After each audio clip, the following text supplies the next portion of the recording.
Direitos autorais e internet. Este é o tema do Via Justiça de hoje. Participam do programa o desembargador José do Carmo Veiga de Oliveira, da 10ª Câmara Civil do Tribunal de Justiça de Minas Gerais, e a advogada Elisângela Dias Menezes, especialista em direito autoral.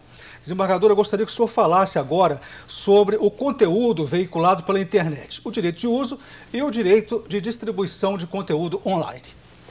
É uma situação bastante interessante, porque nós podemos aplicar a essa situação as mesmas regras da Lei 9.610 em relação às obras impressas. Nós vamos ter a mesma possibilidade de acesso, de fazer extratos ou cópias de pequenos trechos para efeito de uso pela própria pessoa que faz essa cópia, sem nenhuma intenção, sem nenhuma finalidade de comercialização. Exatamente como forma de proteger proteger o direito autoral e, consequentemente, permitir ao usuário o acesso. Por exemplo, você tem uma necessidade de fazer uma citação. Então, você copia aquele trecho e indica a fonte, a edição, a editora, tudo isso como forma de identificar quem seja aquele autor. E, entre aspas, porque se você fizer isso sem aspas e sem essa indicação, então está havendo aí o plágio, a cópia indevida daquilo que você não criou. A partir do que o desembargador falou, doutora Elisângela, em que o internauta deve prestar atenção na hora de colocar informação na internet? Olha, um cuidado que a gente recomenda é que ele sempre escreva abaixo do texto, ou da imagem, da ilustração que ele está veiculando, a informação de que aquela obra é protegida por direito de autor e que não pode ser reproduzida sem autorização do titular.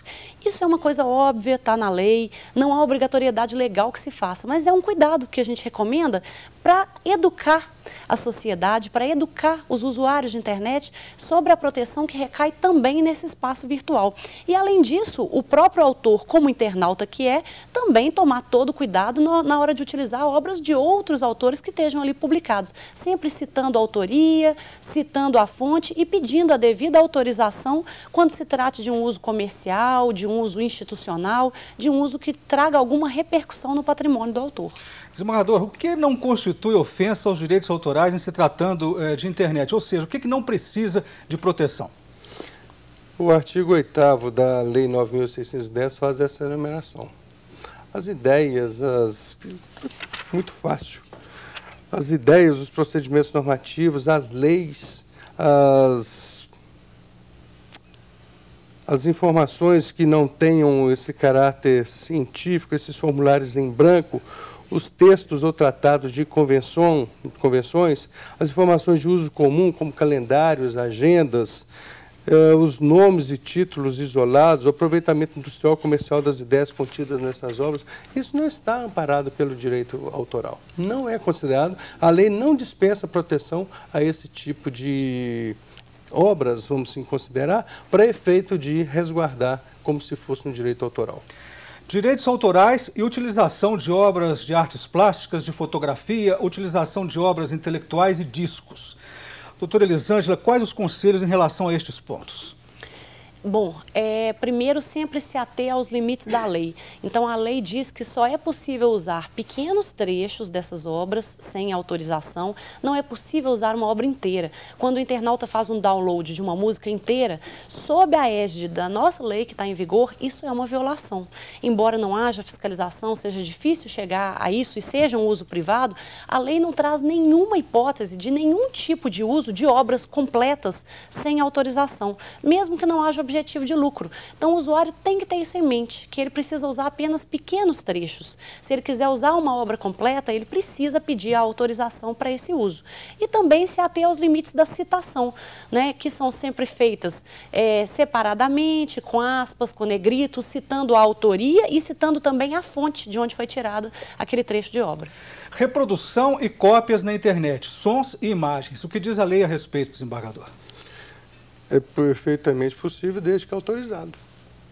Aí a pessoa que pretende fazer essa utilização tem que se reportar à empresa que fez a publicação e obter dela, e naturalmente ela, com o autor respectivo, a autorização para poder permitir esse uso. Mas tem que pagar?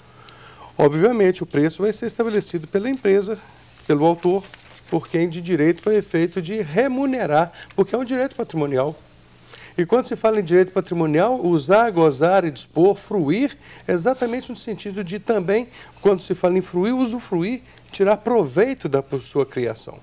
Imagine bem, no Brasil, até alguns anos atrás, não se falava definitivamente em direitos do autor. Muitas das vezes se compreendia que o autor estaria recebendo um favor do editor para efeito de publicar sua obra. E com o passar dos tempos, isso foi se alterando e os autores então passaram a perceber que tinham direitos e que deveriam ser preservados. Então passaram a discutir de igual para igual. Você quer publicar, mas custa tanto. Ou eu disponibilizo o conteúdo, você me paga X e vamos publicar.